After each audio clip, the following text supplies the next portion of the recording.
I hate to be naive. I hate to be very naive. I don't know if naive is the right word, but yesterday I made a video where I explored this imaginary world where you went to a Zoom meeting every morning to learn how to use the modules on your G-Shock. And what was that video called? It was called Good Morning, G-Shock Heroes. And so your comments reinforced an idea that had been in my head. It wasn't that I didn't have this idea, it was the depth.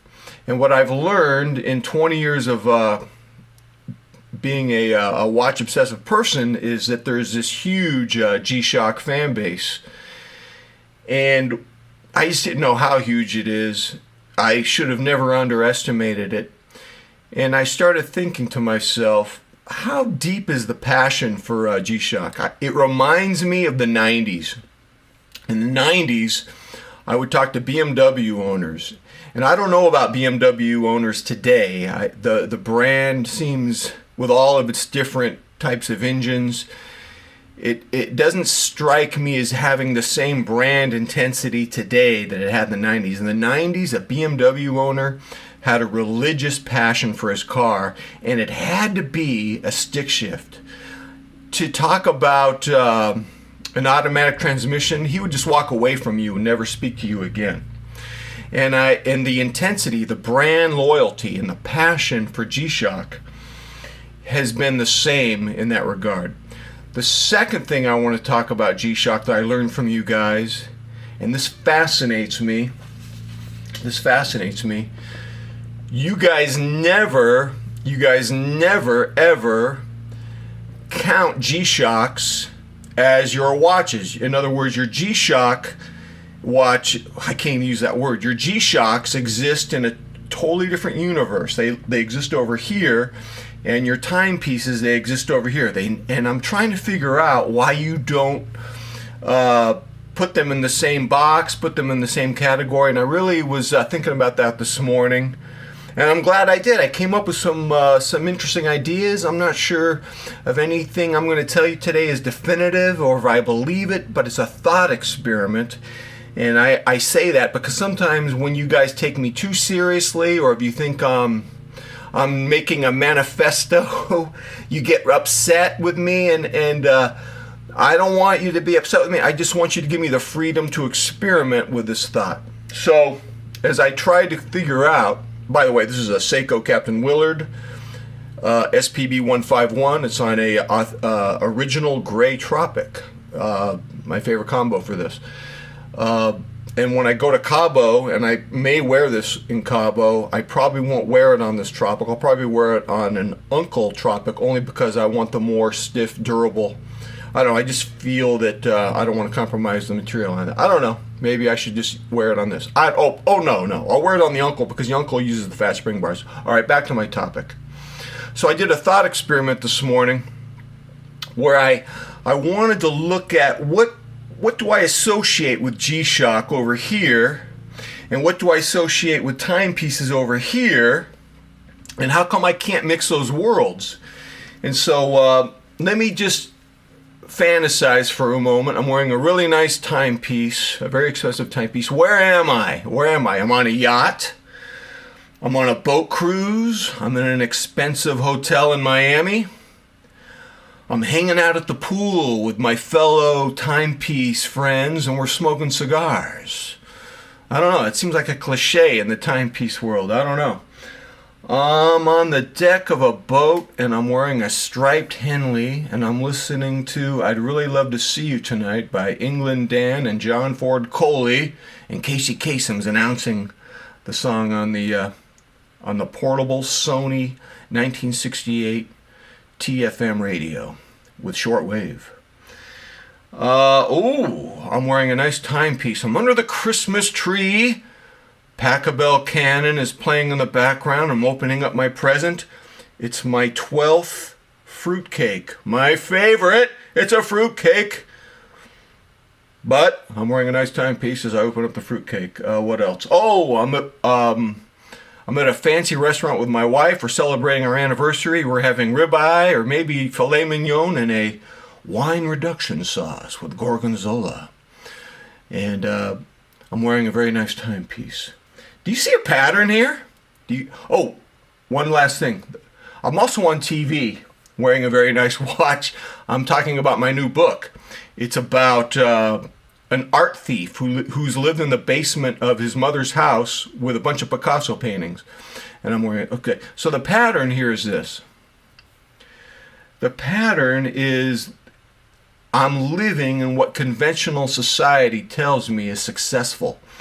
I'm living in Veblen's archetype of the successful man rubbing his luxury in other people's faces, wearing superfluous luxury to show how powerful he is. And maybe something got lost in the plot as I've tried to live in that script. Maybe G-Shock is a different script. Maybe, well, let's look at G-Shock. Let's look at some of the images of G-Shock. I'm in the jungle. I'm wrestling an anaconda with my G-Shock. I'm on a special ops team in an undisclosed location doing recon. I'm doing tours in Hawaii. I'm going over an active volcano. I'm on my phone talking to my wife. I'm going, I love you. I don't know how this is going to go on this one. The volcano's kind of active, but I'm wearing my G-Shock.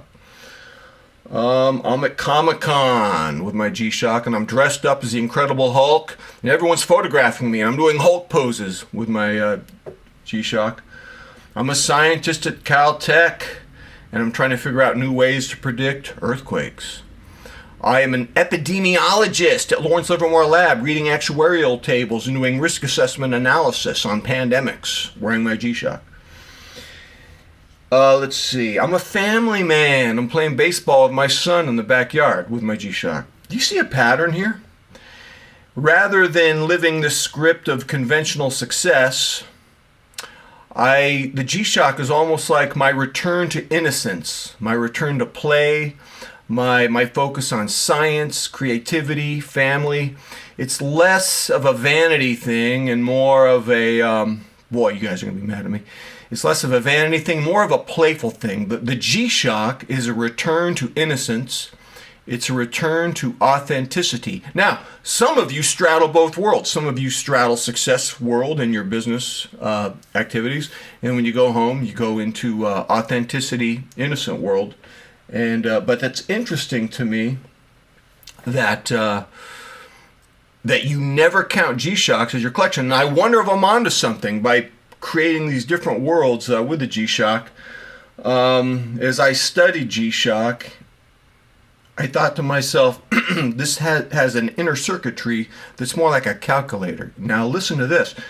The calculator represented big advancements in technology when I was a kid in middle school in the 1970s. Texas Instruments, man, their calculators, I mean, to spend $180 on a Texas Instrument calculator in 1974 was a big deal. But it represented that nerding out, that intellectual nerding out. And there was something called the Canon Pocketronic, which I think was the first mass-produced calculator. It was a collaboration with Texas Instruments and Canon, and I associate the G-Shock with that calculator. And making this video, I kind of I've had a few G-Shocks in my time. I kind of interested in the Frogman, the $400 Frogman, the 1000. I know there are newer versions of it with hands on it, but for me, a G-Shock would have to be a digital display. Have to be positive. I've worn negative displays before. I can't read them, so that's not going to happen. I think I read that the Frogman, the one that I like, only comes out in a positive display, which is good. And some of the newer models, there's too much bling going on. A lot of you love your squares. Oh my God, you love your squares. The Square 5000, I think, is the most beloved of all the G-Shocks I've ever read about in terms of fan loyalty because of its steel construction. I personally won't get a Square. I like them, but so let me tell you something. My colleagues at work, they wear a lot of smartwatches, and a lot of smartwatches are square-shaped or rectangular-shaped, and they look like G-Shocks, and they're. Can I give you a vocabulary word today? They're ubiquitous. They're everywhere, and I don't know. I don't want that quality. The Frogman, the $400 Frogman that I like, it has a style about it that's just right for me. So who knows? Maybe I'll get one. I don't know. All right, well, my dog, well, not my dog, my neighbor's dog is mad at a squirrel, so I gotta get out of this joint. All right, ladies and gentlemen, tell me what you think. Until next time, I'm out.